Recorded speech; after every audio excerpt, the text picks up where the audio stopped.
Well, hi guys. It's time for Senior Moments, evidence of a misspent youth, and did I say misspent youth?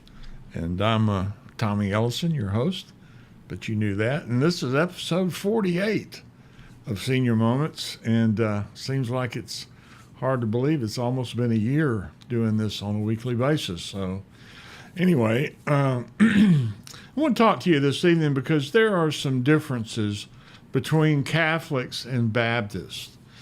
And you know, before we get into that, I want to say this kind of up front. We do have a few things in common, whether you know that or not. I know because I have been both Catholic and Baptist.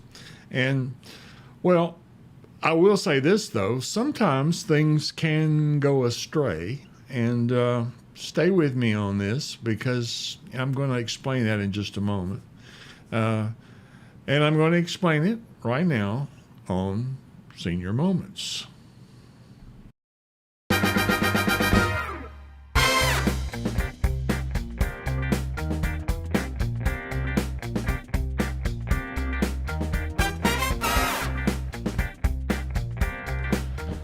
Well, let's talk about what we have in common. This is the unity that agrees and I guess that exists between Catholics and Baptists. You know, we kind of agree on the things that really matter. I mean, there are some things that, you know, really not all that important, but these are some things that really matter. I mean, we both believe that Jesus is the Son of God, and that he died for our sins and rose again. And we both believe the Bible is the Word of God, and that salvation comes only through Jesus Christ, and that we're supposed to live it out and share it.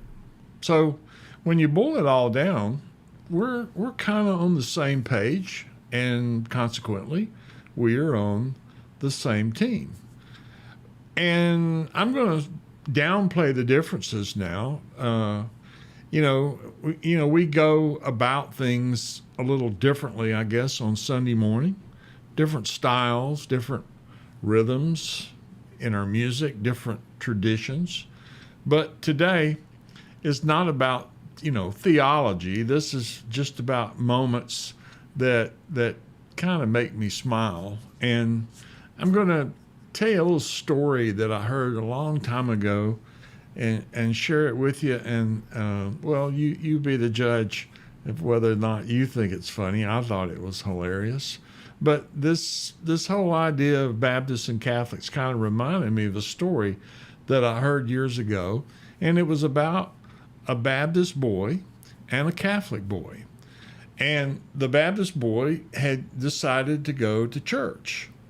And let me just say, it didn't go well when he and the Catholic boy hooked up to go to church together. And here's the way the story kind of lays out. These two boys, same rough age, different worlds. One was Catholic. He was walking to Mass. And the one that was Baptist was actually sitting on the curb on the street, eating a block of Limburger cheese. And the Catholic boy says to the Baptist boy, says, "Hey, you want to go to church with me?" And the Baptist boy says, "Sure." Now, as they're walking to the church, he started to give him a couple of, what you would call a primer and pre-church instructions as they're walking up to the church. And the Catholic boy says, "Now, first of all, you need to put that cheese in your pocket. You can't eat in church. And remember, whatever I do, you do the same, and you'll be fine. Nobody will think anything about you being there." And so the little Baptist boy says, "Okay, all right." And so they get up to the church, and they get ready, and they walk through the first front door. And as they walk through the lobby into the sanctuary, there's what in the Catholic Church is called the holy water font. It's like a little sink, without the on and off or the hot and cold. And so it holds the holy water that the Catholics revere. And so the little guy, or the Catholic, he dips his finger in the holy water and he makes the sign of the cross like Catholics do, like I used to do. And he turns and says, "Now, you do the same." And the Baptist boy says, "Okay." He had no idea why or what was going on, but he made the sign of the cross after he had dipped his fingers into the holy water.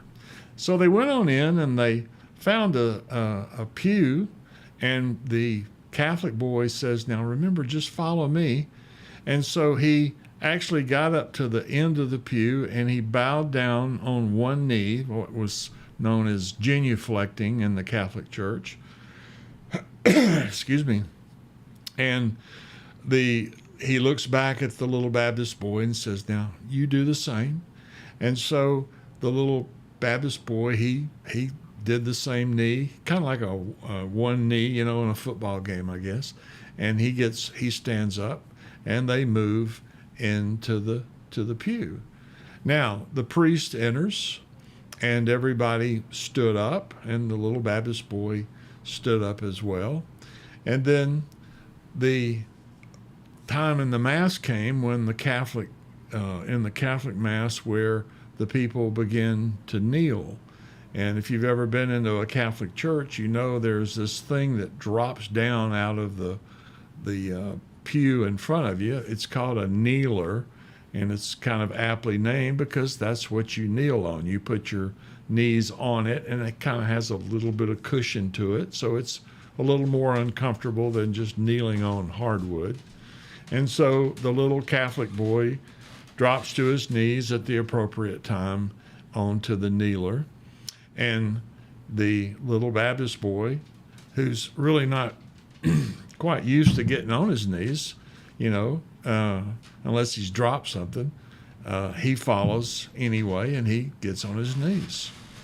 And about that time, as they're going through this ritual, they would stand up, and the little Baptist boy would stand up, and as the congregation would sit down, the little Catholic boy would sit down. And when they went on the kneeler, he would go on the kneeler, and then they would get up and they would stand and they would sit and they would kneel, going through all the rituals of the Mass. But during that time frame, well, let me put it this way. If you don't know anything about Limburger cheese, you need to know that it kind of has a strong odor as it reaches room temperature. And he had a little piece of Limburger cheese in his pocket, if you remember correctly, and it had started to warm up. And then it kind of started to speak. And the people around him started, noticing this scent of that Limburger cheese. And the heads were turning and the faces were reacting, but they couldn't figure out where that smell was coming from.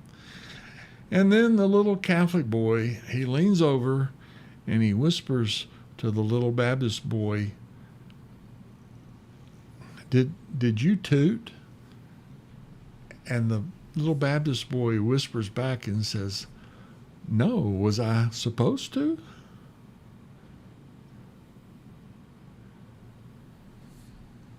I thought it was funny. And that pretty much sums it up. I mean, they both have the same God, the same faith, but just a few differences in how we do things. Now, I want to flash forward from those days of my youth to this morning, because I found myself in a situation where I was the one trying to keep up with what was going on around me. And here's what was happening. We were in church, and I sing in the choir.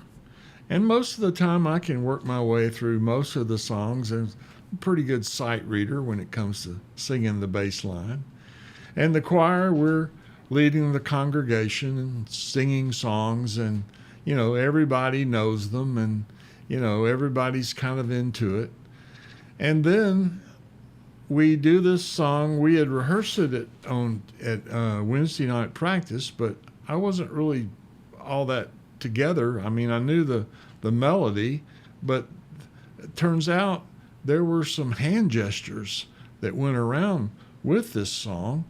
And, apparently it was something that they learned either in Sunday school when they were kids, and I'm in an all-adult choir here, but they seemed to all know it, I guess because they were all raised Baptists. Or maybe they learned it in Vacation Bible School.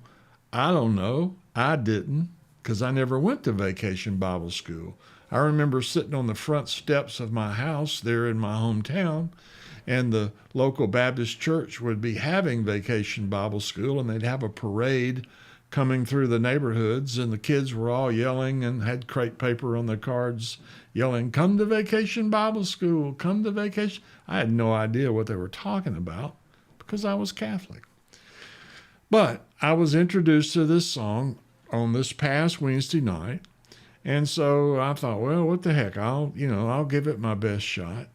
And so, I kind of got through the rehearsal, but I didn't realize that they were going to do the hand motions when we sang it this Sunday morning, earlier today. And I'm standing, back there on the third row of the choir, in essence, trying to think to myself, well, okay, I'll just follow them, how hard can it be, And of course, you're going to look at me and you're going to look at them and you're going to think, Tommy looks like he's directing traffic at the airport or trying to land a plane in the fog. I'm not so sure. But I wanted to set it up to tell you that this was a Vacation Bible School song with hand motions while we sang. And I just, thought, you might like to watch my embarrassment this morning. When you see the reel that I'm about to show you, watch out for the big good-looking guy on the top row, far right, last seat on the far right row, and try not to laugh too hard. So, are you ready? I'll run the reel now. The rains came down and the floods came up. Yes, the rains came down and the floods came up. The rains came down and the floods came up, and the house on the sand fell down. Good job today. Well, there you go. The shoe is on the other foot. Well, I hope you enjoy the song and the story, and I hope you enjoyed episode 48. And if you would, be sure and leave a comment to tell me how funny you thought this was. And if you didn't think it was funny, just keep your comments to yourself, okay?